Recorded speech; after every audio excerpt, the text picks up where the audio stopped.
welcome back to another Friday Reads video. Today's video is going to be my August TBR. I decided to participate in the magical readathon hosted by Book Roast. I will have her channel linked down below. Technically the owls were in April, but I was not booktubing in April and I had no idea about this readathon until the first week of August when other people were posting their Newts TBR, which is going to be like the next level after your owl exams. It's based on the exams at Hogwarts, which I think is super fun. I also love Harry Potter. So although I did post a summer TBR, and that is, unless I'm doing a readathon, that is how my Friday Reads is going to go. I'm not going to post monthly wrap-ups and TBRs like I mentioned before. They will be seasonal with the exception of readathons like this. This is a month-long readathon, and there are 12 subjects at Hogwarts, so 12 different exams, and each have their own reading challenge. I did pick out 12 books. I do not read 12 books in a month. I'm lucky to read 5, and 5 is the outstanding level, like the highest level you can achieve in your owls exams. So I'm going to, choose wisely, I guess, which books I'm going to read. I did pick a book for every single subject because I'm not necessarily a mood reader. Like, I'm pretty good at sticking to my TBR for the most part and in the order that I had set, unless, I don't know, the mood strikes me every once in a while. So I did pick out 12 books for the 12 subjects, but I won't be finishing all of them. I definitely know that. And I did start August 1st, even though as I'm filming this, it is the 9th and I'm posting this tomorrow, the 10th. I have gotten a start on it. I'm not, starting my reading late. I'm just late to the video. And in my summer reading wrap up at the very end of the month, I will let you know how I did on my owls exams. So let's get started on this. Also, let me know if I should try and complete my Newts in September or give myself a bit of a break. I'd love to know your opinion on that. I know Katrina from, is it Little Book Owl? Something like that. I can have her channel linked down below as well. She's doing her owls too, because she didn't do them in April either, but I don't know if she's going to be doing her Newts in September, which is even harder than this. Before we get started, I would like to give a huge thank you to Paul Reads, who shouted me out in one of his most recent videos, and it was a booktuber shout out video. So thank you so much, Paul. I gained a lot of new subscribers from that video. So I'd like to say thank you to everyone who came over. I'm sure you realized when you clicked on my channel that this is not primarily a booktubing channel. Friday Reads is a series that I have on my channel that isn't, I'd never even said it was going to be completely weekly, but I am trying my best to post every single Friday a book related video. But if I miss one, then you'll have to wait till next Friday for another one. This is primarily a family channel, so I post vlogs and cleaning videos, things like that. I'm sure you noticed when you came over here, but I would like to thank you so much for checking my channel out and subscribing. And again, thank you to Paul from Paul Reads. His channel will be linked down below as well. I'm going to stop rambling and I'm going to go in alphabetical order of the subjects at Hogwarts. I have them all listed here with the prompts and then these sticky tabs with the books I want to read. Just in case I change my mind, I didn't want to write it in pen, not that, it really matters. Anyways, the first subject is Ancient Runes, and the reading challenge is to read a book with a symbol on the cover. I chose City of Bones. Now, I got this from my library, which kind of sucks because the original artwork that they had up as their picture and the edition that many people have is of Jace spread out, and he has all of the runes on his skin, which you can still see on his arm here, but it fit much better in the book with a symbol on the cover than the edition that I ended up getting. with my library, they have like an app to use, and you can type in books and put them on hold, and then when they become available you can go pick them up. And that's what I do because I have small children. I don't have time to be like walking up and down the aisles trying to find random books, and especially with this readathon with the specific prompts, I had just, you know, moved them all into like my cart at my library and went and picked them up when they were ready, which was yesterday. So this was my pick. I wasn't expecting to get this cover, which is a little bit different, but he does still have the runes on his arms, so I think it still counts. I have originally read many years ago the first 5 books in the Mortal Instruments series, and I was not aware that you should, I mean, you can read them in whatever order you want, I guess, but you should read Cassandra Clare's books in order of publication. So I didn't read, you know, the first 3 and then Clockwork Angel, etc. And I didn't love the Mortal Instruments series, and I read the first 5 before City of Heavenly Fire was even out yet, so I haven't read that. So I'm going to reread Cassandra Clare's books in the proper order, and I've been planning on doing that for a while. I was going to start in the fall, actually. I already started my fall TBR before I knew about this readathon. Anyways, I thought this would be the perfect time to read it and get my Ancient Runes Owl. These are pretty quick reads for me, I mean relatively, because, you know, they're big print and they're quite easy to get through because they are YA novels. That was a lot of explanations for just one book. So next is Arithmancy, and it is a book with a number in the title or on the cover. And for that, I chose Harry Potter and the Philosopher's Stone. If you didn't know, I'm Canadian, and Canadians get a lot of similar things to the UK versus the States, even though the US is like our border country, I guess. So we have the Philosopher's Stone. If you're American, you may know it as the Sorcerer's Stone, but it is originally the Philosopher's Stone.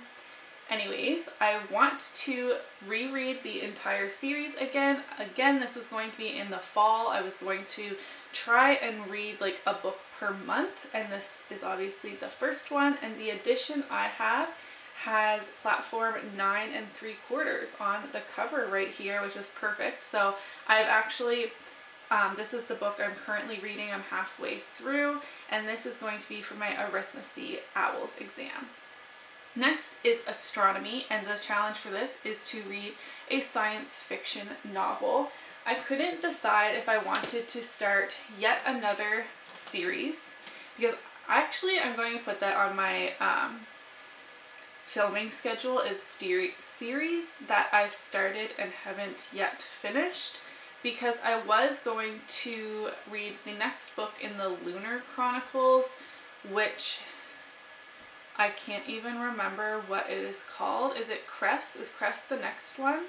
The next one is Scarlet and then Cress. Of the Lunar Chronicles, I read Cinder last month, I believe, and I did really like it, but I've heard that the series gets better as you move along. So I wanted to get the second book in the series, but I couldn't pass up. This was available at my library. This is Illuminae. This is, you know, another series, and this is a sci-fi. This is a giant book. It probably wasn't a smart one to pick up for a readathon, but I'm super excited to read it. I actually don't know that much about it. Something about 2 groups fighting over a planet. It's set way into the future. I believe it's still humankind that has kind of spread out across various planets, and now they're fighting for another one. They're making a war over a planet that is currently inhabited by other people. I don't know, maybe they're aliens or maybe they're people. Like I said, I'm really not sure.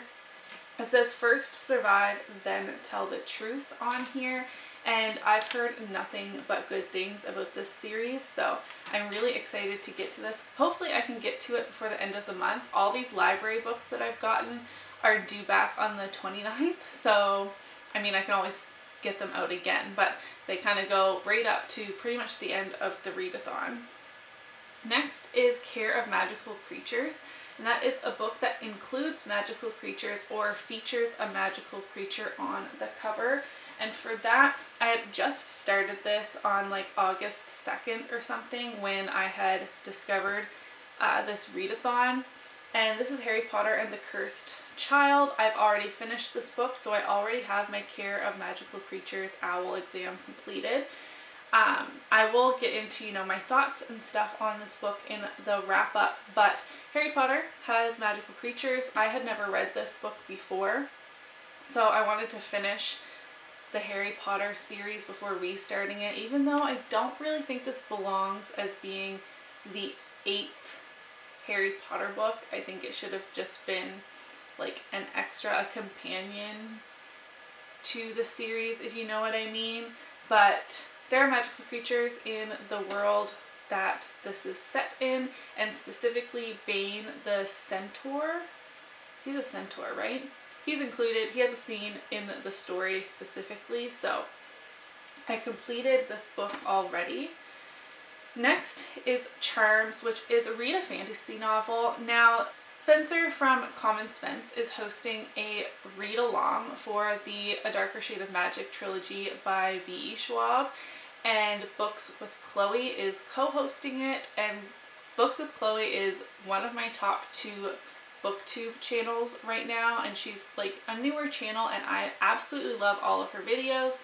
So I'm still waiting on that from my library. I think I'm 8th on the wait list, but there's 9 books carried at my library, so I should get it pretty soon, and that is the fantasy novel that I have chosen for my Charms exam. If that by chance does not become available, even though I really hope it does because I want to participate in the read-along, they're reading one book in the series, the trilogy each month. So August we're reading A Darker Shade of Magic, but just in case, I was able to get my hands on this Savage Song by Victoria Schwab, also V.E. Schwab. I believe she goes by V.E. Schwab for her adult books and Victoria Schwab for her YA. Books with Chloe read this during her booktube-a-thon readathon, and she said it's one of her new favorite books, so I put it on hold at my library right when she said that, and then I got it yesterday. It was also available along with these other books for my OWL, so although this isn't on the list, it could definitely work for read a fantasy novel. This is a fantasy, and I actually don't know that much about it. I get it confused in my head with Vicious, which is also on my list of things to read on my TBR list, but I don't have that one right now. For Defense Against the Dark Arts, it's read a book featuring a secret society or clubs. This book has been on my bookshelf forever, and it could have worked for actually 2 of these because one of them coming up is a cat on the cover. And I don't know if this counts, but there are 2 cat eyes there, and then like the second cover here has a cat. I didn't know if that counted, so I didn't use that. But this is a James Patterson and Maxine Petro book, The Unlucky 13, and it's something to do with the Women's Murder Club. I don't know if it's a secret club or a club that everyone knows about, but a murder club I feel like should be secret. I literally have no idea what this is about. It says the Women's Murder Club is stalked by a killer with nothing to lose. I believe Jeremy's dad gave this to me. He was quite the reader, and he kind of, when he's done reading them, hands them on to me. He reads a lot of thriller and horror style books, which is not my typical genre, so I haven't read any of them, and I thought this one fit that prompt. I don't know. But this is on my list, and that one I actually own, so my priority is the library books, just because I have to return those, and I usually can't renew things immediately. I have to kind of go back onto the list for the holds. Anyways, next exam is Divination, which the prompt for that is reading a book featuring a prophecy. This is on my current summer TBR. This is the 2nd book in the Prophecy of the Sisters trilogy, which is about a prophecy of the sisters. And like I said, this is the 2nd book, Guardian of the Gate. Since I wanted to read this summer anyways, I thought it perfectly fits that prompt. Herbology, a book with a nature-related word in the title. I'm going with Thunderhead by Neil Shusterman. Earlier this summer I read Scythe, and it's one of my new favorite books. I absolutely loved the storyline, and I was planning on picking this up this fall, but it became available at my library, and thunder is a nature word, I would say. So this is what I am going with. I don't know, let me know if I'm kind of stretching this a little bit. I won't go into what this book is about because it would spoil what Scythe is about, but basically humankind is under no kind of threats anymore. We are basically immortal in this future world, and the Thunderhead has evolved from the cloud that we use today. He's like an all-knowing the cloud, but he has developed like a artificial conscience essentially, and there's no death, there's not very much crime. If there is, it's, you know, nipped quite fast. There's no need for jails, there's no disease, did I already say that? There's no world hunger, anything like that. So the only way you can die is by the hand of a scythe, which is kind of like the new version of a law enforcement. Even though they're not killing people because they did anything bad, they're just controlling the world's population, because people can live forever. They can turn back their clocks, and once they feel like they're getting too old, they can revert back to being whatever age they want. And they continue to have children, even though the children have grown up, etc. So the population needs to be under control, so they have these scythes that are ordained to kill people, and they don't get in trouble for it. So that is what this series is about, and I loved the first book. One of my friends is actually reading it now upon my recommendation, and I hope she loves it as much as I did. Next up is History of Magic, which is an historical fiction. For that, I'm picking up Anne of Green Gables. I have the full box set. I think there's like 8 books in this series. Like, you follow Anne as she grows up. But Anne of Green Gables is just a classic. This is considered a children's historical fiction. And I've been wanting to watch the Netflix series for a while and have never gotten around to it. And now that I saw this prompt, I said, perfect, I'll read the book again. I've read this book many, many times in the past, especially when I was younger. And then I will watch the Netflix series, and maybe Max would be interested in watching it with me. He's my oldest son. If you didn't know, I live in Atlantic Canada, and Anne of Green Gables is in PEI, which is one of the provinces on this side of Canada. So I feel like a close attachment to this story, as do many people across the world, but especially because it's so close. We've gone on vacation and visited Anne of Green Gables in the past. I mean, it's kind of like a museum that they made up to go along with these stories, and I just love it. It has like a nostalgic feel, similar to how I feel about Harry Potter, although Harry Potter is definitely like #1. Next is Muggle Studies, which is read a Muggle nonfiction, and I'd like to reread Well Heeled, The Smart Girl's Guide to Getting Rich by Leslie Ann Scorgi. I love Leslie Ann's books. I have a few of them, and there's a few more that I want to pick up. These are personal finance books, but in very easy to understand, small, digestible pieces, and she's Canadian, where I find a lot of personal finance books are in bookstores are coming from the States, and they're talking about like investments and things that they have there that aren't relevant to me. If you didn't know, I am a finance major, and like professionally I'm very interested in personal finance and helping people with their finances, and I love talking about, you know, budgeting, stuff like that.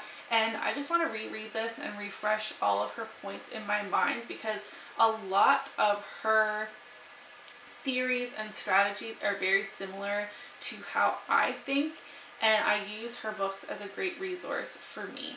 Right now I'm not working, but you get the point. I want to reread this, and of course finance books are non-fiction. Next up is Potions, which is read a book about or with alchemy, and I actually don't have this book with me yet. I'm still waiting for it from my library, but I chose Everless. I know a lot of people chose this book back in April. I watched a ton of Owl's TBRs to just be reminded of some of the themes in some books that I wasn't familiar with, and this is definitely one of them. I'm not really sure how alchemy plays a role, but I know that it does based on everyone's feedback.